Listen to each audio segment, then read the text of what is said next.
YouTube is running. It's Saturday, March 9th, I think.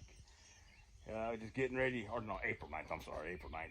We had a little bit of rain for a couple days. Didn't get much. We got about a half inch, I think. Right now, getting ready to start changing all the pickup teeth on the Vermeer Baler. I already got the bottom bolts done.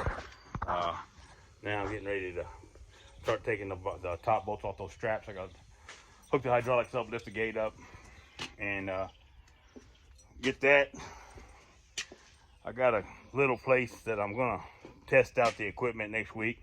Depending, we got some more rain coming, but it's got prairie grasses and stuff like that. I mean, it's decent old cow. It'd be some decent old cow chow. So I'm gonna get these teeth picked all new. They're about, I don't know if there's 30 or whatever. I think there's 30. I'm not 100% sure, but we'll get that done today. I'll show you how to do it. It's nothing. If you've never done it, it's really nothing. Take those straps off, and then one bolt per set of teeth, and take them off and replace them, and that's it. But I'll bring you along here and see what it's like. All right, bye. See, a little better look in here. You got those bolts there. You just take those straps out. All those teeth there. You know, you see some of them bent, some of them broke. Like that one there is broke. And these hay fields that I do, they're not true hay fields. They're freaking cow pastures is what they are. So they'll break all the time. So basically, we just take those off, and then we'll change all the teeth out. All right. Yeah, this is where all the Milwaukees that I got come in handy. I sure like that stuff. Yeah, I'm being a bad boy.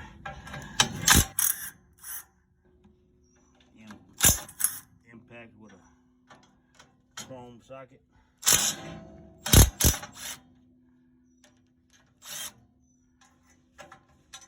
But so y'all get the gist of this right now. Let me get these taken off, and then I'll bring you back. So you'll see these bands just slide off.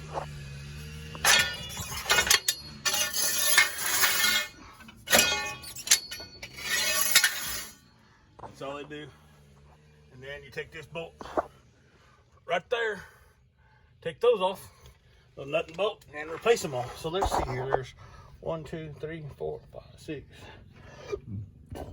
1, 2, 3, 4, 6, 7. There's like 9 or 10 sets of teeth on each deal there. There's your twine tie. This is your twine tie. I've never used twine on this baler. Shoot, I didn't even know how to run it. I actually ran it through here this past year, I think. But I've never used it the actuator. You got to clean this. You got to clean this trough out all the time. If not, it'll get stuck in there. Of course, you know there's some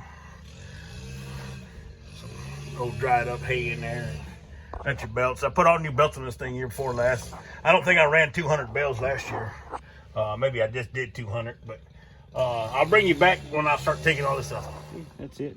Just gotta, I don't know if I can do this one-handed. I doubt I can. Just got a nut back there. Put the impact with that chrome socket.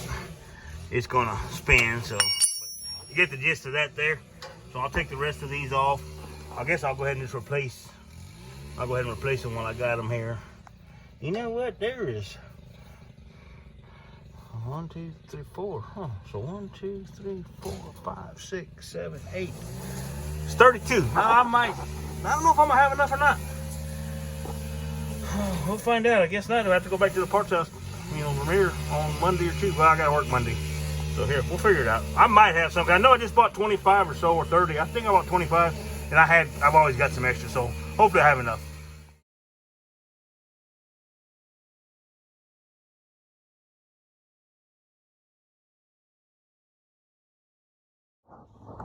All right, I got 2 rows done. Got 2 rows left to do. The hardest thing about this thing is laying my fat ass on this ground and rolling over. My wife calls it origami or some bullshit, but that's the hardest thing for me. All right, let me finish her up.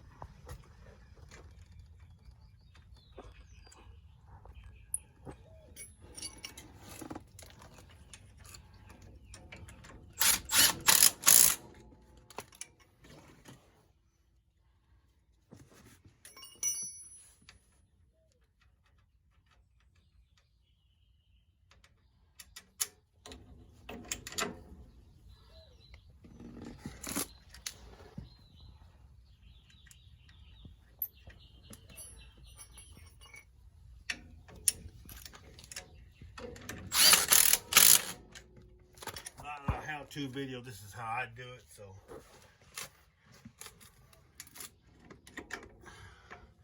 Yeah, and I know I'm a bad boy using them chrome sockets on them impacts, man. If I can go to prison. Bad boy for life. Thug life. Thug life.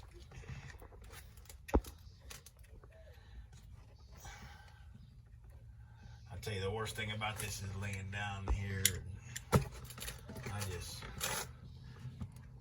But I'll put my son down here. It'll take forever. He's uncoordinated and all that stuff. I don't know. Uncoordinated when it comes to tools. And running. Yeah, running like a walrus. Uh-huh. I do my horse stuff halfway okay. At least you said halfway, because it's about right. Remember, it's not a how-to, it's a how I do. when your ass hits the floor. I did it the other day. When he goes to buck, you know. Hey, I only hit the ground twice. Once on the no, hey, let's tell YouTube about that old Shetland rink-ass Shetland pony that you. He threw me because I was riding bareback. Yeah. I couldn't get a hold. Yeah, okay. If you had no mane, I could grab a hold of. This new generation always got excuses. Back in my day, you got throwed, you just got throwed. Nowadays, oh, I didn't do this, and then all the tack they got, man. I mean, that shit. I didn't know nothing about all this stuff. I had a saddle, a pad, rear girt, you know, and a rear cinch and a girt, and let's go. Nowadays, you got this, you got that. And I'm pretty sure they had them, but I just never paid attention. To me, horses weren't they were a tool or whatever. I rode rope or whatever, and he goes out there and pleasure rides and all that. When I was his age, my pleasure, that wasn't pleasure. I was drinking beer, chasing women. That was pleasure at 15 years old.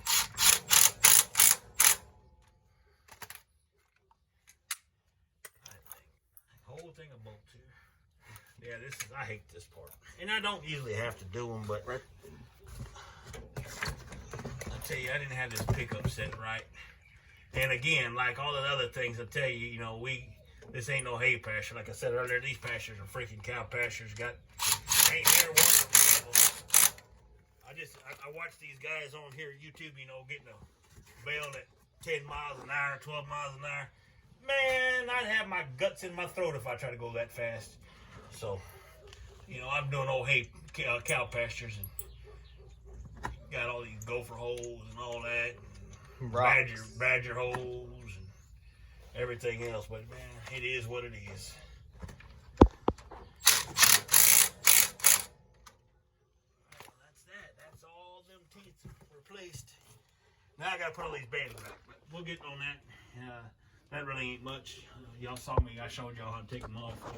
We're gonna put this back on. I need to clean out some of these corners here. And I don't know, but yeah, we'll get back at you here in a minute. Okay, we're rolling now. We're going back in now. We got all the bands on. We got David's got bolts in the top. I don't have any bolts. I gotta kind of move them to where I can get them in there, but.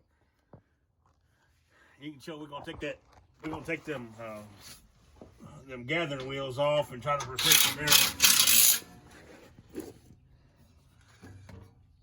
Got to replace them bearings on them. And then check the pins on the belts.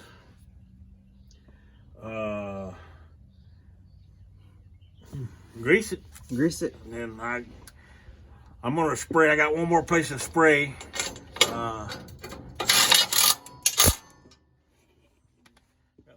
Place to spray, so then once I get it sprayed, I'll go ahead and bring my Kubota home and hook the cutter up, and depending on what the weather looks like, I know we do have a couple chances of rain this weekend coming up, so once that weather looks halfway decent, I will go to cutting a little bit. Like I said, it's just going to be, it's 5 acres and probably 2 acres on one, but it's right here by the house. That 5 acres got some flowers and stuff in it, but you know, it's got coastal and it's got some they got ryegrass in that place too, and oats, right? Mm-hmm. You know, wild oats. So I mean, it'll be $50 hay. It'll be $50 hay, and hell, I don't know if I can keep it for me or I was looking at that old pal pondering on weather this morning, and you know he's talking about the La Nina moving and everything showing. Talking about we're gonna have more, you know, down here. Like I said, I'm in South Central Texas. I'm outside of San Antonio. He's talking more toward probably June, July. We might get some rain. And that's our worst months: July, August, September, stuff like that. Or July and August is our really bad months. But hopefully we can get some rain. I will plant some. I'll plant some oats and some ryegrass this year, hopefully. But I don't know. What are y'all gonna plant? Y'all plant anything, or how do y'all do y'all stuff for the winter time? I mean, you know, and I know up north is totally different. I've got the most respect for y'all people up there.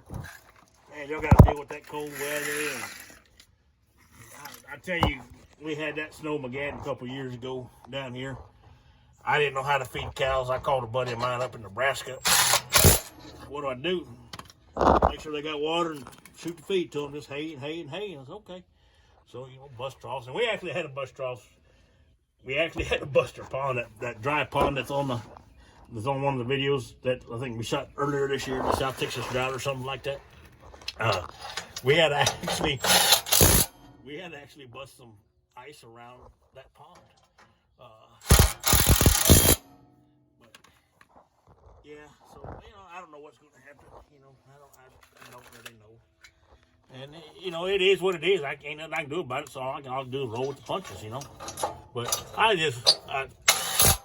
got the utmost respect for them people up there in the north, man. Y'all. And I just, you know, I got my smaller herd of cows. That's all I got. And like I said, this is a hobby. This ain't a business. But, you know, y'all guys that got to go feed every day and do all that stuff. I tell you, that's something. You know, and then we got to check them and stuff like that. But hell, you know, if I had a tank with water in it, I wouldn't even have to check them all the time. You know, I got to check every day coming now because basically it's just check to make sure the dang water lines ain't busted or whatever. You know.